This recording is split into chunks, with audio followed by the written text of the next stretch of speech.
A man was using glue to mend his shoes when his father scolded him. It was already the 7th pair he had worn out that month. The man wanted to argue back, but when he saw the equally worn out shoes on his father's feet, he swallowed his words. On the day of marathon training, the man looked at his teammates' new shoes and felt deeply insecure. During training, he pushed himself to run at the front, but his shoes gave out yet again, forcing him to give up helplessly. His friends came over to ask what happened, and he lied, saying he was too exhausted to continue. He told them to go on without him while he stayed behind to deal with the broken shoes. Back home, the man took out a magazine with a page featuring running shoes that he had marked with a highlighter. But the moment his father entered the room, he quickly hid it.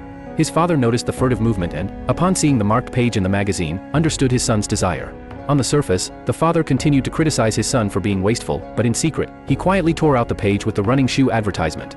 He took the page to a friend to find out where he could buy those shoes. As soon as his friend told him the address, he couldn't wait any longer and went with him to purchase the shoes. When he returned home, the father hid the shoes, planning to surprise his son later. Just then, an emergency arose at the restaurant he owned, and he had to rush back to handle it. Before leaving, he reminded his son that there were new shoes in the cupboard, but the son was annoyed. He thought his father had poor taste and would have preferred money to buy the shoes himself. The father, also frustrated, said the shoes were already bought and told his son to deal with it as he saw fit. The man never went to look at the new shoes, intending to open them together when his father returned. But as night fell, his father still hadn't come home. The man went out to search and eventually found that his father had met with an accident. He immediately carried his father to the hospital and devoted himself to caring for him. For his father's sake, the man gave up his dream of becoming a marathon runner and took over the family restaurant. Even when his teammates repeatedly tried to persuade him, he refused to change his mind. Later, the father's friend happened to mention the time he had accompanied the father to buy the running shoes.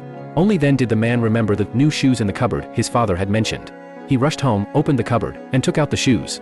Inside the shoebox was the torn magazine page featuring the running shoes, with encouraging words written on it by his father. As he read those words, the man could no longer hold back his tears. On the day of the marathon, his friends lamented his absence. However, just before the race began, the man appeared, carrying his father's encouragement. He stood on the marathon track. In the end, he won the championship.